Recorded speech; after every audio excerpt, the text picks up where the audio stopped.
அனைத்துலக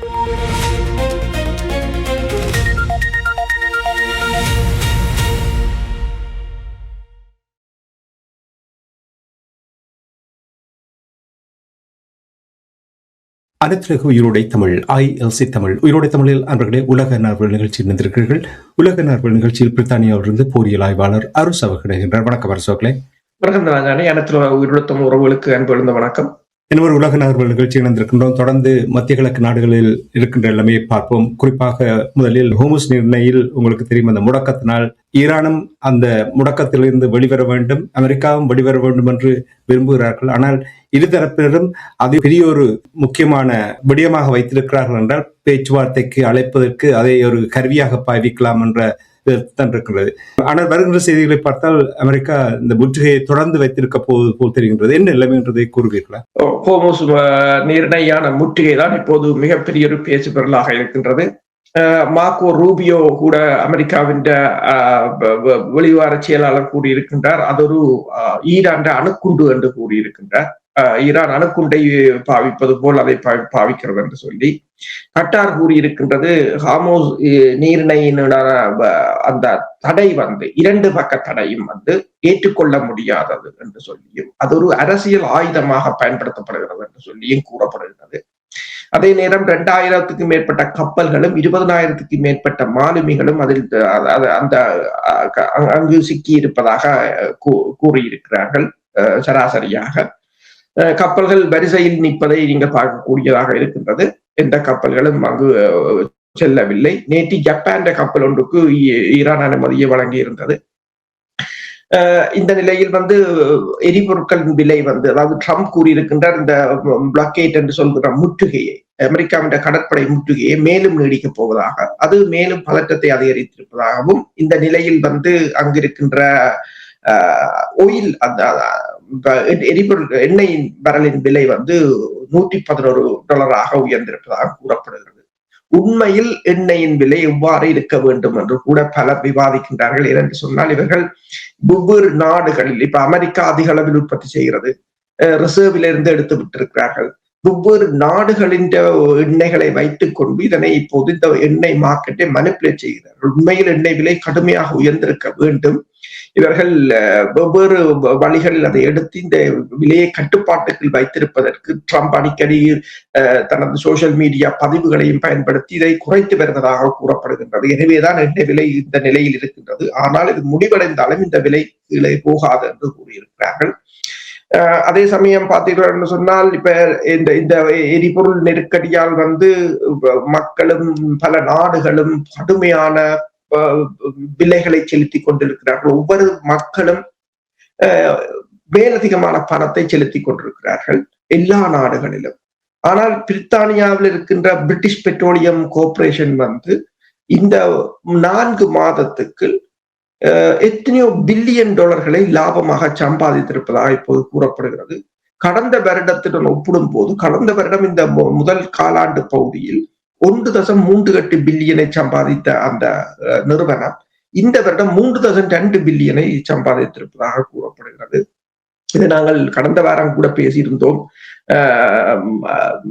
UCL பல்கலைக்கழகத்தின் பொருளாதார நிபுணர் கூறியிருந்தார், 101 நிறுவனங்கள், எண்ணெய் நிறுவனங்கள் இதில் கொள்ளை லாபம் அடைக்கின்றன என்று சொல்லி. உண்மையில் எரிபொருள் விலையேற்றம் என்று சொன்னால் இந்த எண்ணெய் நிறுவனங்களும் தான் பாதிக்கப்பட வேண்டும்.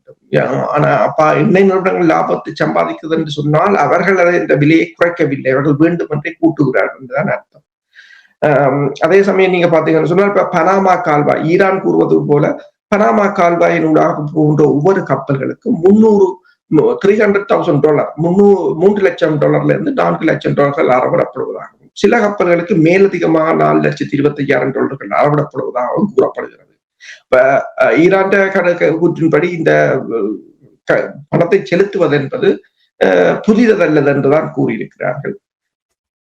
அதே சமயம் சோமாலியா கடற்பரப்பில் மேலும் ஒரு டேங்கர் எண்ணெய் தாங்கிய கப்பலை கைப்பற்றுவதற்கான முயற்சி இடம்பெற்றதாகவும், ஆனால் அது இருக்கிறதாகவும் UKMTO என்ற கடல் கண்காணிப்பு அமைப்பு தெரிவித்திருக்கின்றது. இந்த சம்பவம் நேற்று இடம்பெற்றிருக்கின்றது.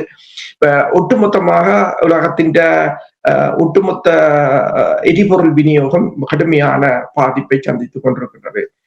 அமெரிக்கா கூறியிருக்கின்றது இதுவரையில் 39 கப்பல்களை இந்த முற்றுகையில் தாங்கள் திருப்பி அனுப்பியிருப்பதாகவும், நேற்று அரேபியன் கடற்பகுதியில் அமெரிக்காண்ட உலங்குவானது ஒரு கப்பலில் தரையிறங்கி அந்த கப்பலை சோதனையிட்டதாகவும், பிறகு அந்த கப்பல் ஈரான் துறைமுகத்துக்கு செல்லவில்லை என்ற பிற்பாடு தாங்கள் அனுமதித்ததாகவும் அவர்கள் தகவலை வெளியிட்டிருக்கிறார்கள். அமெரிக்காவும் இந்த முற்றுகையில் தீவிரமாக இருக்கின்றது. உங்களுக்கு தெரியும், நேற்று வளைகுடா நாடுகளில் ஏற்பட்ட பிரச்சனை, ஒபேக்கில் இருந்து UAE வெளியேறியது இந்த முற்றுகை மற்றது UAE வெளியேற்றம் எல்லாம் அவர்கள் ஒரு திட்டமிட்ட ரீதியில் இந்த ஈரான் பொருளாதாரத்தை முடக்குவதற்கும் தமது பொருளாதாரத்தை அந்த ஒபேக் கூட்டணியை உடைப்பதற்கும் பல்வேறு நாடுகளை இதன் மூலம் ஒரு நெருக்கடியில் தள்ளுவதற்குமான ஒரு முயற்சியாகத்தான் இதனை பார்க்கலாம். அதாவது தான் விழும் பொழுது தன்னோடு மற்றவர்களையும் இழுத்துச் செல்ல வேண்டும் என்பதுதான் அமெரிக்காவுடைய திட்டமாக இருக்கு. உங்களுக்கு தெரியும், கோவிட் பெருந்தொற்று வந்த பொழுது அதனுடைய தாக்கத்தை இப்பொழுதும் கூட உணர்ந்து கொண்டிருக்கின்றார்கள் நிறைய நாடுகள். அதிலிருந்து வெளிவர முடியாமல் இருக்கின்ற நாடுகளும் இருக்கின்றது. அதே போல் இந்த எண்ணெயின் ஊடாக வருகின்ற விளைவுகள் பாரதூரமாக இருக்க போன்றது, பல ஆண்டுகளுக்கு இருக்க போன்றது என்று தொடர்ந்து கூறுகிறார்கள். அரசுகளை நேற்று நாங்கள் உரையாடும் பொழுது இந்த கல்ஃப் கோஆபரேஷன் கவுன்சில் இருக்கின்றது, GCC நாடுகள், அதாவது வளைகுடா ஒத்துழைப்பு நாடுகள் இருக்கின்றது, அந்த நாடுகளுக்கு இடையிலான ஒரு கூட்டம் நடந்ததாக நாங்கள் உரையாடி இருந்தோம். இப்பொழுது வருகின்ற செய்திகளை பார்க்கும் பொழுது அந்த கூட்டம் அதற்கு நிறைய பிளவுகள் இருப்பதாக, சில அவர்கள் பங்கெடுக்காத ஒரு நிலைமையும் இருந்தது போல் தெரிகின்றது. அப்படி என்று சொன்னால் இங்கே மீண்டும் அமெரிக்கா ஏதோ ஒரு சாதித்திருக்கின்றது போல் இருக்கிறது. குழப்பங்களை ஏற்படுத்துவதுதானே அவர்களுடைய பெரிய திட்டம். என்ன நடந்தது என்றதை கூறுவீர்களா? கல்ஃப் கவுன்சிலாக இருக்கலாம், GCC-யாக இருக்கலாம், ஒபேக் கூட்டமைப்பாக இருக்கலாம், எல்லாவற்றுக்கும் மிகப்பெரிய ஒரு பிளவுகள், உடைவுகள் ஏற்பட்டிருக்கின்றன. எல்லா நாடுகளுக்கும் இடையிலான ஒரு மாற்றங்கள் விரைவாக நடைபெற்றுக் கொண்டிருக்கின்றன. இந்த மாற்றங்களுக்கு நாங்கள், அதாவது பழைய உலகுக்கு திரும்ப போவதில்லை என்பதை ஒவ்வொரு மாற்றமும் காட்டிக்கொண்டுதான் இருக்கின்றது. சிங்கப்பூரில் இருக்கின்ற மெட்டா நிறுவனத்தின் AI கான்ட்ராக்ட், 2 பில்லியன் கான்ட்ராக்டை சீனா நிறுத்தி இருக்கின்றது.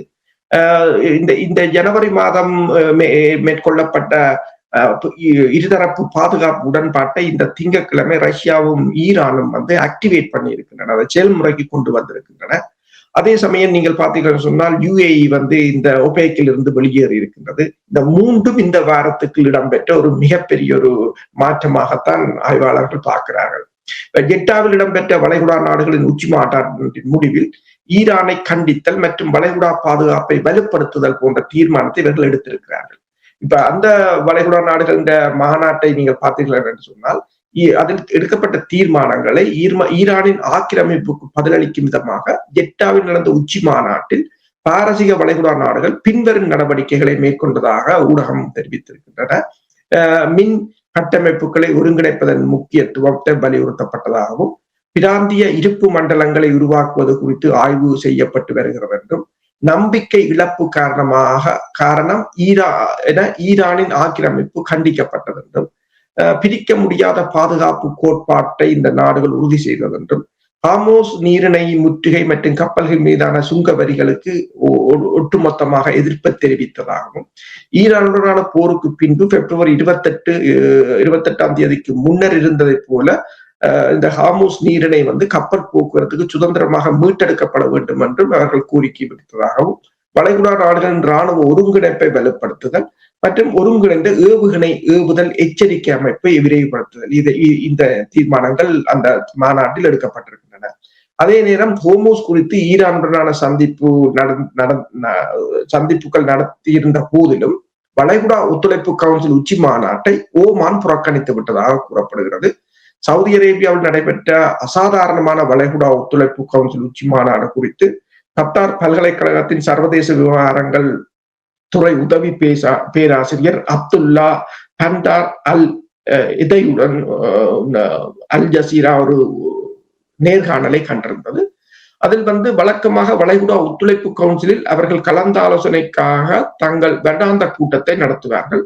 ஆனால் இந்த ஆண்டு வித்தியாசமானது. ஏனென்றால் நாம் அடிப்படையில் ஒரு குழப்பமான நிலையில் இருக்கிறோம் என்று அவர் கூறியிருக்கின்றார். அமைதியும் இல்லை, போரும் இல்லை, எந்த நேரத்திலும் இந்த பிராந்தியம் ஒரு தீவிரமான நிலைக்கு மாறலாம் என்ற மிகப்பெரிய ஒரு ஆபத்தான நிலையில் இருப்பதாகவும், உச்சி மாநாட்டுக்கு ஓமான் ஒரு தூதுக்குழுவை அனுப்பவில்லை என்றதும் அவர் குறிப்பிட்டிருக்கிறார். ஓமான் தூதுக்குழுவை பற்றி நாங்கள் எதுவும் கேள்விப்படவில்லை. கூட்டத்திலிருந்து ஓமான் விலக்கப்பட்டதா அல்லது ஓமானியர்கள் இந்த கூட்டத்துக்கு வரமாட்டார்கள் என்று நம்பினார்களா என்பது எங்களுக்கு தெரியவில்லை என்று அவர் தெரிவித்திருக்கின்றார். ஓமான் மற்றும் ஈரானிய தலைவர்களுக்கு இடையே சந்திப்புகள் நடந்த போதும் இந்த வருகையின்மை நிகழ்ந்துள்ளது. எனவே ஹார்முஸ் நீரிணை சுங்க வரிகளை விதிப்பது குறித்து அவர்கள் தங்கள் வளைகுடா ஒத்துழைப்பு கவுன்சில் சகாக்களுடன் பல தகவல்களை தெரிவிக்க வேண்டியிருந்தது. ஆனால் அதில் ஓமான் அதை புறக்கணித்து விட்டதாக அவர் கூறியிருக்கின்றார். அப்ப அதே சமயம் உங்களுக்கு தெரியும், நேற்று UAE அதிலிருந்து வெளியேறி இருக்கின்றது. இந்த முதலாம் தேதியுடன் UAE அதில் இருக்காது. அது மேலதிகமான ஒரு பிளவுகளையும் எண்ணெய் விலையில் தளம்பல்களையும் ஏற்படுத்தியிருக்கிறது. ஒவ்வொரு அமைப்பாக உடைந்து கொண்டு வருகின்றது. எனவேதான் பலரும் இப்போது கூறுகிறார்கள், அதாவது நாங்கள் பழைய உலகுக்கு திரும்ப போவதில்லை என்பதை ஒவ்வொரு நிகழ்வுகளும் மெல்ல மெல்ல காட்டிக் கொண்டிருக்கின்றன. இப்ப அடிப்படையில் குழப்பங்கள் இருக்கின்றன நீங்க கூறும் பொழுது, இந்த வளைகுடாவில் இருக்கின்ற இந்த நாடுகள் அவர்களுடைய இந்த கூட்டத்தை நீங்கள் கூறுவதை வைத்து பார்த்தால் அவர்களிடம் ஒரு புதிய ஒரு திட்டம், ஒரு புதிய மாற்றத்தை கொண்டு வர வேண்டும் என்று கூறுவது, இது என்ன விதமான மாற்றத்தை ஏற்படுத்தும் அமெரிக்கா மேற்கத்திய நாடுகளை பொறுத்த மட்டும்? உங்களுக்கு தெரியும், இந்த வளைகுடாவில் இருக்கிற நாடுகளை வைத்துத்தானே பல விடயங்கள் நடைபெற்று வந்தது. இப்ப உங்களுக்கு தெரியும், அமெரிக்காவுடைய படைத்தளங்கள் இருக்கிறது, எண்ணெய் தொடர்பாக இவையெல்லாம் ஒரு மாற்றத்தை கொண்டு வர போகிறது. இதை எவ்வாறு மேற்கத்திய நாடுகள் பார்க்கும் என்று நீங்கள் கருதுகிறீர்கள்? மேற்கத்திய நாடுகள் மிகப்பெரிய ஒரு சிக்கலில் இருக்கிறார்கள். என்னென்று சொன்னால், உங்களுக்கு தெரியும், அண்மையில் பிரித்தானியாவில் கோப்ரா மாநாடு நடைபெற்றிருந்தது. அது அவசர கூட்டமாக இடம்பெற்றிருந்தது. இந்த பொருளாதார நெருக்கடியை எவ்வாறு சமாளிப்பது என்பது குறித்து நடைபெற்றிருந்தது. அதே நேரம் பார்த்தீர்கள் என்று சொன்னால், இந்த அமெரிக்காவின் பார்ட்னர் என்று சொல்கின்ற பிரித்தானியா அமெரிக்காவின் மிக நெருங்கிய நட்பு நாடாக இருந்தது. இரண்டாம் உலக போராக இருக்கலாம், கொரியா போராக இருக்கலாம், ஆப்கான் போர், ஈராக் போர் என்று சொல்லி, அது மட்டுமல்லாது 5 கண்கள் என்ற புலனாய்வு அமைப்பிலும் அதுதான் முக்கிய நாடாக இருந்தது. ஆனால் அது இப்போது இந்த அமெரிக்காவை விட்டு 30 நாடுகளை ஒருங்கிணைத்து ஒரு கூட்டமைப்பை உருவாக்கி இருந்தது. இதே ஒரு மிகப்பெரிய மாற்றமாகத்தான் பலரும் பார்க்கிறார்கள். அது மட்டுமல்லாது அவர் ட்ரம்புடன் தொலைபேசியில் பேசிய விடயமும் பிரித்தானியா இதற்கு மேல் தாங்க முடியாது என்ற ஒரு நிலையாகத்தான் அவர் பேசியிருந்ததாக கூறப்படுகின்றது. மேலும் நீங்கள் பார்த்தீங்கன்னு சொன்னால், ஐரோப்பிய ஒன்றிய நாடுகளும் அதே ஒரு நிலையாகத்தான் இருக்கிறது. மேற்குலக நாடுகளிடம் இப்போது இருக்கின்ற பிரச்சனை என்னவென்று சொன்னால், இந்த பொருளாதார நெருக்கடியை அவர்கள் 2 முனைகளில் சந்திக்கிறார்கள். ஒன்று, ரஷ்யாவுக்கு உடனான போரில் அவர்கள் ரஷ்யாவுடனான மலிவான எரிபொருட்களை இழந்து விட்டார்கள். இப்போது ஹார்முஸ் நீரிணை மூடப்பட்டது அடுத்த அவர்களுக்கு இருந்த அடுத்த வழியையும் மூடிவிட்டதாகத்தான் கூறப்படுகிறது. இந்தியா வளைகுடா நாடுகளில் இருந்து எரிபொருட்களை ரஷ்யாவிலிருந்து வாங்கி ஐரோப்பிய ஒன்றியத்துக்கு விநியோகித்துக் கொண்டிருந்தது. இன்றைக்கு இந்தியாவுக்கு அந்த தொழில் இல்லாமல் போய்விட்டது. இந்தியாவுக்கு அப்ப ஐரோப்பிய ஒன்றியத்துக்கு வேறு வழி இல்லாத ஒரு நிலையாகத்தான் இருக்கிறது. ரஷ்யா இந்த குழப்ப நிலையை நீடிக்க விரும்புவதாக கூறுகிறார்கள். ஏனென்று சொன்னால், ரஷ்யா இந்த குழப்ப நிலையை நீடித்தால் ரஷ்யாவுக்கு ஒரு நாளைக்கு $13 மில்லியன் அதால் வருமானம் வருவதாக கூறப்படுகிறது. இப்ப ரஷ்யாவின் இந்த நிலைமையையும் சீனாவையும் ஓரங்கட்டுவதற்காக தான் இப்போது UAE அதிலிருந்து வெளிவந்திருக்கின்றது. UAE ஏராளமான எண்ணெயை உற்பத்தி செய்யலாம் என்றால் சவுதி அரேபியாவும் ஏராளமான எண்ணெயை உற்பத்தி செய்ய வேண்டும். ரஷ்யாவும் போட்டிக்கு உற்பத்தி செய்ய வேண்டும். எண்ணெய் விலைகளை மலிவாக்க முடியும். ட்ரம்புக்கு அடுத்த முறை தேர்தலில் இது பிரச்சனை இருக்காது. என்றால் எண்ணெய் விலை மலிவாக வந்துவிடும். எல்லோரும் ஏராளமான எண்ணெயை உற்பத்தி செய்யக்கூடிய ஒரு நிலை. அந்த ஒரு நிலையைத்தான் இந்த UAE நிலைமை எடுத்து காட்டியிருக்கின்றது. அதே சமயம் அமெரிக்கா இப்ப உலகிலேயே அதிக அளவு எண்ணெயை உற்பத்தி செய்யறது 13.2 மில்லியன் பேரல்கள் பெர் டே. அதுதான் முக்கியம். Russia 9.1 million, Saudi Arabia 8.6 million பேரல்கள். அப்ப இதுல அமெரிக்கா தான் முன்னணியில் நிற்கின்றது. ஆனால் UAE நடவடிக்கை அமெரிக்காவின் எண்ணெய் வர்த்தகத்தையும் கூட பாதிக்கும். கிட்டத்தட்ட இந்த ஒரு போர் என்று ஆரம்பித்து, ஆட்சி மாற்றம் என்று ஆரம்பித்து யுரேனியத்தை கைப்பற்றுவது அல்லது அணுசக்தி திட்டத்தை நிறுத்துவது என்று ஆரம்பித்து இப்போது எண்ணெய் உற்பத்தி போட்டியில் வந்து முடிந்திருக்கின்றது. அதுதான் இப்போது மிகப்பெரிய போராக விரிவடைந்து கொண்டு போகின்றது. UAE எவ்வளவு நடவடிக்கை எடுத்தாலும் முதல்ல இந்த ஹோர்முஸ் நீரிணையை முற்றுகையை முடிவுக்கு கொண்டு வரவில்லை என்றால் எண்ணற்று வெளியில் எண்ணெய் கொண்டு வருவது அதுவும் ஒரு சிக்கலாக இருக்க போகிறது. இப்ப நீங்கள் இந்த வளைகுடா நாடுகளுக்குள் ஏற்பட்டிருக்கிற இந்த பிளவுகள் இந்த விடயங்களை நீங்கள் கூறும் பொழுது இன்னொரு விடயத்தை அடிக்கடி கூறிக்கொண்டு வந்திருக்கிற பலர் கூறியதை நான் கேட்டிருக்கேன். அதாவது உங்களுக்கு தெரியும், காலனித்துவ காலத்தில் எவ்வாறு இந்த மேற்கத்திய நாடுகள் கொள்ளையடித்து வளங்களை இங்கே கொண்டு வந்து நல்ல சுபோகத்தை அனுபவித்துக் கொண்டு வந்தார்கள். அதன் பின்னர் அந்த தேர்ட் கண்ட்ரி என்று சொல்றார்கள், வளர்ந்து வரும் நாடுகள் என்று அவர்களை வைத்து அவர்களிடமிருந்து வேலைகளை வாங்கி குறைய விலையில் எல்லாத்தையும் தயாரித்து இந்த நாடுகளில் இன்னும் ஒரு சுபோகத்தை அனுபவித்து வந்தார்கள். இப்பொழுது அந்த உலகமயமாக்கப்பட்ட அந்த குளோபலைசேஷன் என்று சொன்னார்கள் தெரிந்தானே, அது எல்லா கதவையும் எல்லா நாடுகளுக்கும் திறந்து விட்டதால் இப்போ ஒரு பெரிய ஒரு நெருக்குவாரத்துக்கு இந்த மேற்கத்திய நாடுகள் முகம் கொடுத்திருக்கின்றது. இது மறக்க முடியாத ஒரு விடயம்.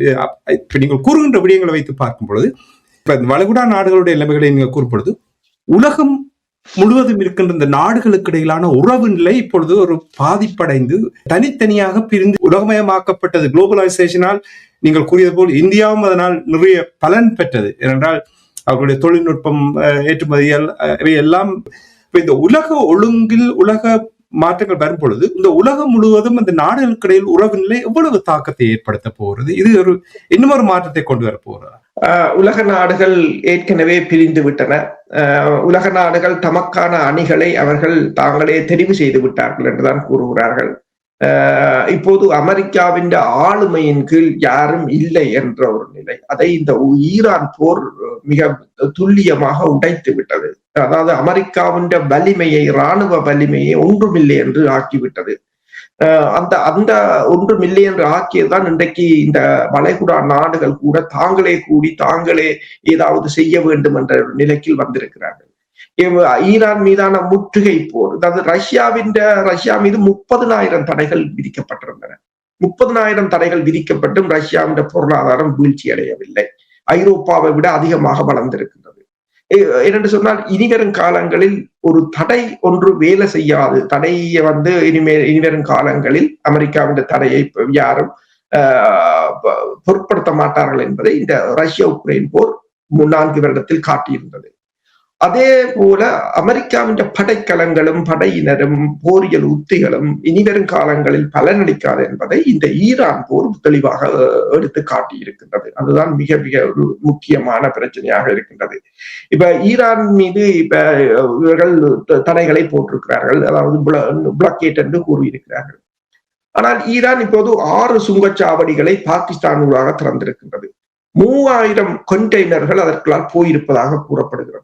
அதாவது இந்த தடையை அது இலகுவாக, இரண்டாம் ஈரானுக்கு 15 எல்லை நாடுகள் இருக்கின்றன. அதனூடாக வர்த்தகம் இலகுவானது.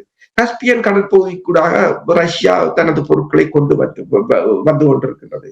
ரஷ்யா உங்களுக்கு தெரியுமா, அண்மையில் அப்பாஸ் அரக்சியும் ரஷ்யாவின் அதிபரும் சந்தித்தது உங்களுக்கு தெரியும். அதில் ரஷ்ய அதிபர் ஒன்றுதான் கூறினார், என்ன தேவையோ கேளுங்கள், தந்து விடுகிறோம் என்று. அதைத்தான் இப்போது இந்த உலக நாடுகள் கூறுகின்றன. என்னென்று சொன்னால், இந்த 3 நிகழ்வுகள் ரஷ்யாவுக்கும் அப்பாஸ் அரக்சிக்கும் இடையில் இடம்பெற்ற சந்திப்பாக இருக்கலாம், அதே போல சீனாவின் நடவடிக்கையாக இருக்கலாம், யுஏஇ நடவடிக்கை ஒரு பெரிய மாற்றத்தை தான் காட்டுகின்றது என்று கூறப்படுகின்றது.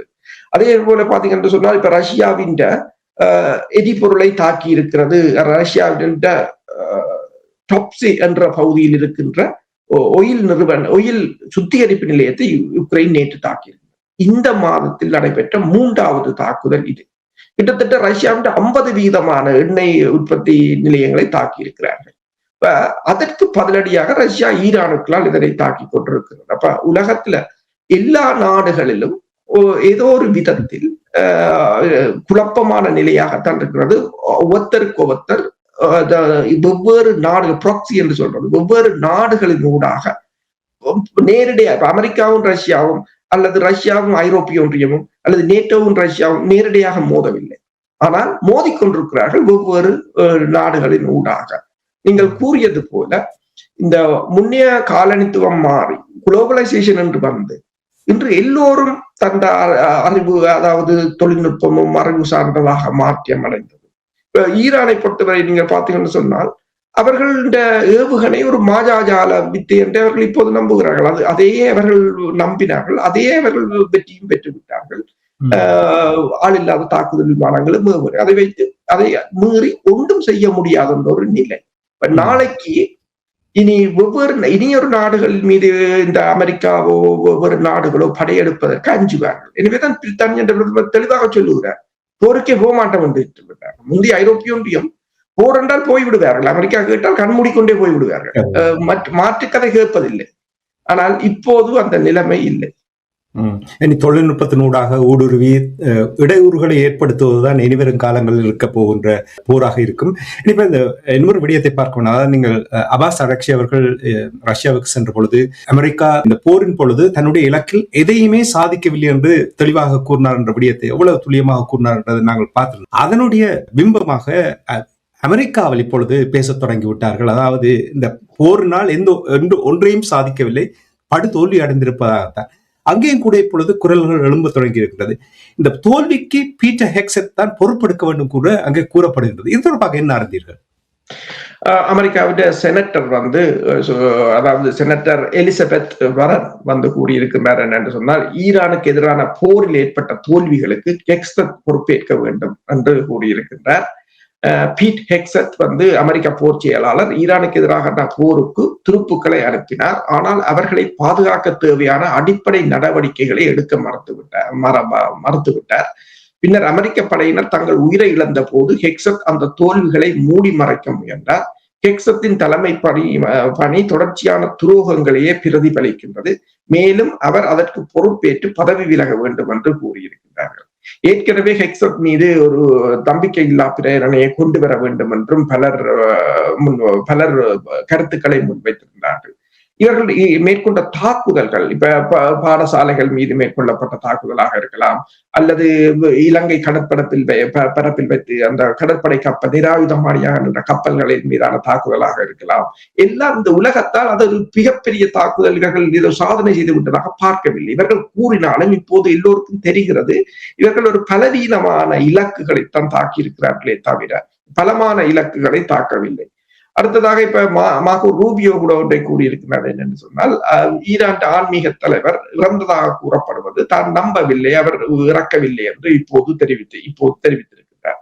இப்ப என்னென்றால் ஒரு 20 கிலோமீட்டர் 20 மைல்கள் அகலமான ஒரு பாதையை கூட 3 விமானம் தாங்கி கப்பல்கள் 200 விமானங்களை வைத்துக் கொண்டு உங்களால் அதை திறக்க முடியவில்லை என்னும் போது அது போரின் தோல்வியாக இப்போது எல்லோரும் தீர்மானித்து விட்டதை தான் அந்த செனட்டர் கருத்து காட்டுகிறார். இனி ஒரு ஓய்வு பெற்ற கேர்னல் கூட இந்த தொடர்பாக கருத்து கூறியிருக்கிறார். என்ன கூறினார்?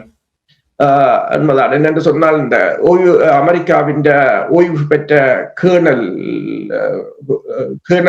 தர அதிகாரி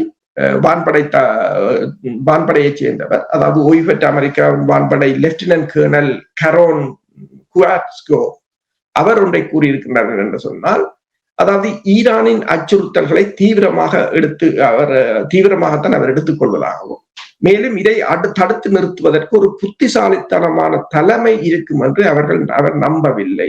அவர் என்ன கூறுகிறார் என்றால், மேற்குலக நாடுகளிடம் இப்போ புத்திசாலித்தனமான அரசியல்வாதிகளை பார்ப்பதற்கு பஞ்சம் வந்துவிட்டது என்று சொல்லியும், எந்த மேற்குலக நாடுகளிடமும் ஒரு தெளிவான ஒரு புத்திசாலியான அரசு தலைவர்கள் இல்லை என்று கூறுகிறார். அதை உலகம் நேரடியாக பார்த்து கொண்டுதான் இருக்கின்றது. பிரித்தானியாவில் கூட யாருமே ஒரு இல்லாத நேரத்தில் தான் ரிஷி சுனாக்கை அவசரமாக கொண்டு வந்து போட்டிருந்தார்கள் நாட்டை காப்பாற்றுவதற்காக. அவ்வளவு ஒரு நிலைக்கு திறந்தாழ்ந்திருக்கிறது இந்த மேற்குலக நாடுகள அரசியல் நிலைமை இப்போது. அதாவது நமக்கு ஒரு புத்திசாலித்தனமான தலைமை இருந்தால் அது நேரடியாக தாக்குதலாக மாறாது. ஆனால் அதுதான் நாம் நம்பாத விஷயம். மேற்கத்திய நாடுகளில் உள்ள புத்திசாலித்தனமான தலைமையின் மீது நான் எப்படியும் நம்பிக்கை வைப்பதில்லை என்று அவர் கூறியிருக்கின்றார். கடலுக்கடியிலான கேபிள்கள், எரிசக்தி கட்டமைப்பு, மண்டே நீரிணை, மற்றது பதற்றத்தை அதிகரிப்பதற்கான வழிகளை ஈரான் இன்னும் பயன்படுத்தவில்லை என்று கூறுகிறார். அவர் கூறுகிறார் என்று சொன்னால், இந்த பைப் லைனையோ அல்லது கடலுக்கு அடியிலான செல்லுகின்ற கேபிள்களையோ அல்லது பப் அல் மண்டே பகுதியையோ ஈரான் இன்னும் கையிலேயே எடுக்கவில்லை. அப்ப ஈரானிடம் இன்னும் பயன்படுத்தப்படாத ஆயுதங்கள் பெருமளவில் இருக்கின்றன என்றுதான் கூறுகிறார். ஈரான் போர் மத்திய கிழக்கின் ஒட்டுமொத்த அதிகார சமநிலையையும் மாற்றிவிட்டது என்று அவர் சொல்லியிருக்கின்றார். அமெரிக்கா உலகளாவிய விவாத போக்கை இழந்து வருவதாகவும், ஈரான் வெற்றி பெற நாங்கள் இன்னொரு முறை சுட வேண்டிய அவசியம் இல்லை என்றும், ஏற்கனவே ஈரான் வெற்றி பெற்று விட்டது என்று சொல்லியும், இறையாண்மை குறித்த அமெரிக்க அரசாங்கத்தின் பார்வை இதுதான். அமெரிக்காவின் இறையாண்மை என்ற கருத்தின் அர்த்தம் என்னென்றால், எங்களுக்கு எங்கள் இறையாண்மை உண்டு, உங்கள் அனைவரின் இறையாண்மையும் எங்களுக்கு உண்டு, நாங்கள் தான் பொறுப்பில் இருக்கிறோம். இதுதான் அமெரிக்காவின் இறையாண்மையின் தத்துவம் என்று அவர் கூறியிருக்கிறார். உலகம் இதை தெளிவாக கேட்கிறது, அமெரிக்கா சொல்வதை தெளிவாக கேட்கிறது. ஆனால் அவர்கள் ஏற்கனவே அதை விட்டு அடுத்த கட்டத்துக்கு நகர்ந்து விட்டார்கள் என்று அவர் கூறியிருக்கின்றார். அது மட்டுமல்லாது உலகின் மற்ற நாடுகள் ஏற்கனவே ஒரு தரப்பை தேர்ந்தெடுத்து விட்டன, அது நம்முடையது அல்ல. ஈரான் பின்வாங்க வேண்டிய கட்டாயம் இல்லாததால் அது அவ்வாறு செய்யவில்லை என்று கூறியிருக்கின்றார். அமெரிக்க தரப்பை விட ஈரான் பக்கம் அதிகமான மக்கள் உள்ளனர். ஈரானுக்கு அப்பால் அதிக நாடுகள் அதிகமான பொருளாதார எரிசக்தி மற்றும் ராஜதந்திர சக்தி என இராணுவ சக்தி கூட ஈரானின் பக்கம்தான் இருக்கின்றது.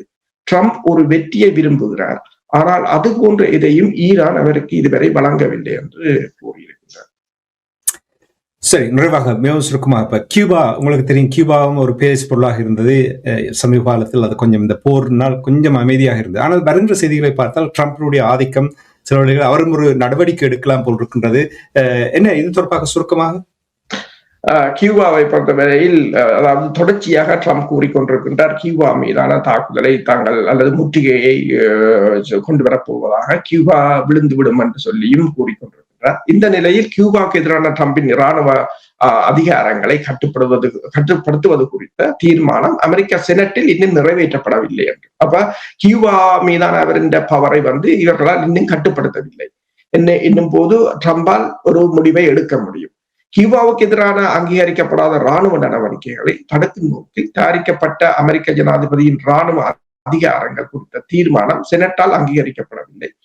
ஈரானுக்கு எதிரான ஒரு ஆக்கிரமிப்பு இராணுவ நடவடிக்கைக்கு பிறகு கியூபா அடுத்த இலக்காக மாறும் என்றும், இந்த கரிபியன் தீவு நாடு விரைவில் ஒரு தோல்வியை சந்திக்கும் என்றும் அமெரிக்க ஜனாதிபதி ட்ரம்ப் மீண்டும் கூறிக்கொண்டு வருகின்றார். இந்த நிலையில் செனட் இந்த நடவடிக்கையை தடுத்து நிறுத்த வேண்டும் என்ற ஒரு கருத்து முன்வைக்கப்பட்டிருக்கிறது. ஆனால் ஈரானில் கற்றுக்கொண்ட பாடம், அமெரிக்க அதிபர் கியூபா மீதான நடவடிக்கையை எடுப்பாரா என்ற கேள்வி இருக்கின்றது. நன்றி அரசுகளே. அது தொடர்பாக நாங்கள் அடுத்து வரும் நிகழ்ச்சியில் கொஞ்சம் விரிவாக பார்க்கலாம். நன்றி. இன்றைய நிகழ்ச்சியில் தொடர்ந்து தகவல்களை திரட்டி உயிரோடை தமிழ் உறவுகளுக்கு எடுத்து வந்தமைக்காக உயிரோடை தமிழ் அன்பர்கள் சார்பாக நன்றி குறிக்கொண்டு மீண்டும் ஒரு நிகழ்ச்சி இணைந்திருப்போம். அதுவரைக்கும் நன்றி, வணக்கம். நன்றி, வணக்கம். எமது பார்வையாளர்களுக்கு வணக்கம். மக்களின் குரலாய் ஓங்கி ஒலிக்கும் இலக்கு மின்னிதழ் மற்றும் உயிரோடை தமிழ் வானொலி ஆகிய இவ்விரு ஊடகங்களும் உங்களை போன்ற எமது நேயர்கள் நண்பர்களின் ஆதரவிலேயே இயங்கி வருகின்றன. மிக குறைந்த பலங்களுடன் பல இடர்கள் மற்றும் தடைகளை தாண்டி பயணிக்கும் எமது ஊடகங்களின் பணிகள் மேலும் வளர உங்களால் முடிந்த நிதி உதவியை வழங்கி இன்னும் காத்திரமான செயற்பாடுகளை முன்னெடுக்க உதவுமாறு மிகவும் பணிவன்புடன் வேண்டி நிற்கின்றோம். உங்கள் பங்களிப்பு உங்களின் உரிமை குரலாய் ஓங்கி ஒலிக்கும். நன்றி.